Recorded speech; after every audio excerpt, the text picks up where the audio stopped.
Somewhere in this world, right now, someone is dying alone, not in a hospital, not surrounded by family, not with anyone holding their hand. They are dying in a small room, in silence, and nobody will know for days, sometimes weeks, sometimes months. This is not a rare tragedy. This is a growing phenomenon, and it is spreading quietly across the modern world. In Japan, they gave it a name, kodokushi. It translates to lonely death, the death of a person who lives so completely alone that their body is not discovered until long after they are gone. Sometimes it is a neighbor who notices the smell. Sometimes it is an unopened mailbox. Sometimes it is a landlord checking on unpaid rent. The person was there, and then they were gone. And the world did not notice the difference. Japan first began documenting kodokushi in the 1980s. By the 2000s, the numbers had become impossible to ignore.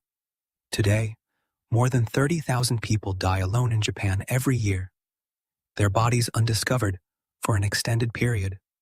An entire industry has emerged just to clean these rooms. Companies that specialize in removing the evidence that a person once existed there. They call it special cleaning. They work in silence.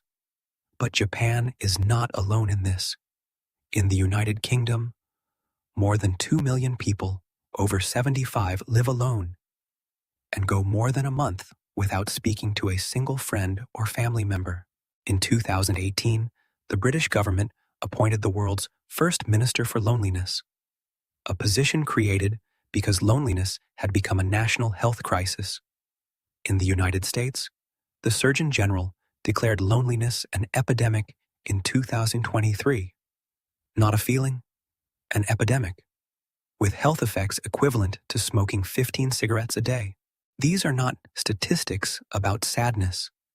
These are statistics about disappearance. So the question is not simply why people feel lonely. The deeper question is this: how does a person reach the end of their life completely invisible to the world around them? The answer begins long before death. It begins with a slow withdrawal that no one around them notices and that the person themselves often cannot explain.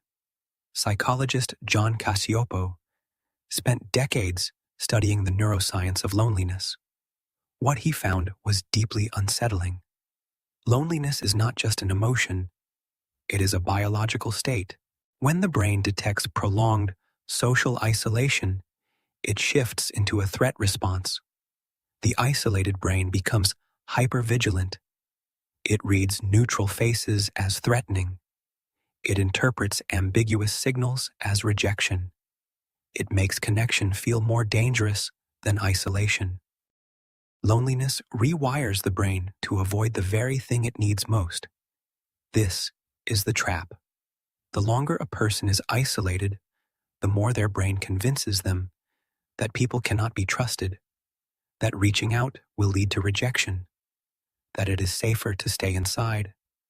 The isolation feeds itself, and the person who disappears does not disappear all at once. They disappear slowly, one unanswered message at a time, one declined invitation at a time, one quiet day that becomes a quiet week, that becomes a quiet year. The modern world has made this easier than ever before. For most of human history, isolation was nearly impossible. You lived surrounded by the same people from birth to death. Your presence was known. Your absence was noticed. There was no mechanism for disappearing. Now there is. You can live in a city of 10 million people and speak to no one for weeks. You can order food without talking to a person. You can work without seeing a human face.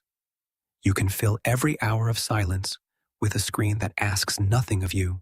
The modern world has engineered a perfect environment for invisible disappearance, and millions of people are living inside it right now, not as a choice, but as a slow drift they never intended. Sociologist Robert Weiss made a distinction that matters here.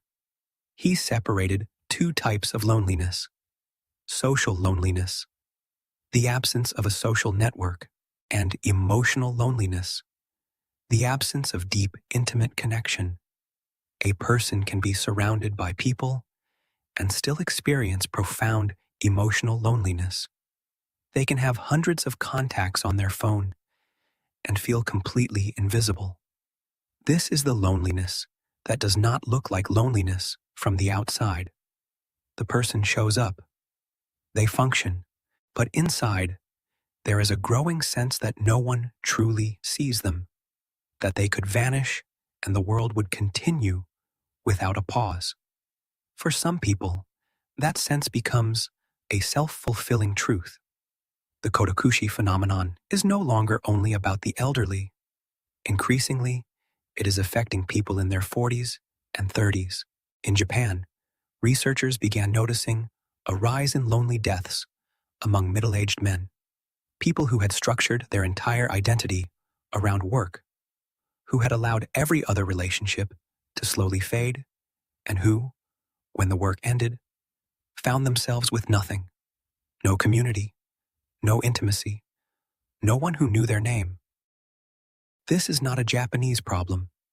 This is a human problem accelerated by modernity. Carl Jung wrote that loneliness does not come from having no people around you, but from being unable to communicate the things that seem important to you.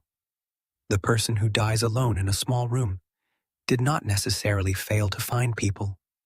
They may have found people and still felt unseen, still felt unable to say the things that mattered, still retreated, quietly, into a world that fit inside four walls.